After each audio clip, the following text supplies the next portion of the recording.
Pemirsa, menyikapi gejolak politik menjelang pilkada serentak di Indonesia, Krama Bali dihimbau jangan sampai terpancing isu sara. Begitu juga berbagai riak politik di tingkat nasional, Krama Bali diingatkan untuk menjaga sikap agar tidak terjadi permasalahan.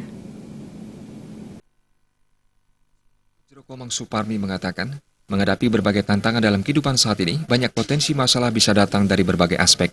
Untuk itu, Krama Bali dihimbau agar bijak menyikapi berbagai permasalahan yang terjadi, utamanya untuk tidak terpancing dalam berbagai permasalahan yang menyangkut suku, ras, dan agama. Sebenarnya yang berat sekali Pak untuk menyampaikan pesan ini karena apa? Niki berdasarkan Pak Wise dan menyangkut untuk orang banyak gitu. Jadi untuk mempercayai orang yang seperti tiang ini tidak gampang Pak.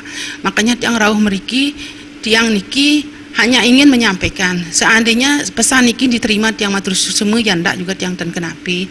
Mawinan Pak Wise kini panggihin tiang niki mencangkut jagat.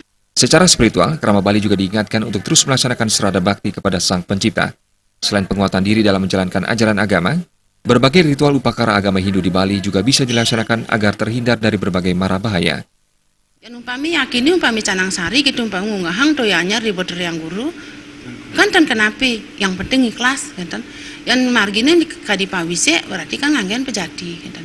Nah menurut yang pawise ni pangin tiang ring leboh niku yang ring leboh niku nasi ongongan niku kan niku penolak bala yang di leboh di bawah niku. Niku ring atas, yang ring atas niku ningangen kober niku pejadi niku nyiri yang bahwa raga niki damuh nih de hidup tergana. Potensi konflik di masyarakat harus mampu dipahami dengan baik. Dalam menjalankan keyakinan, umat Hindu juga diharapkan jangan melakukan silang pendapat agar mampu menangkal potensi provokasi yang mengarah pada isu sara.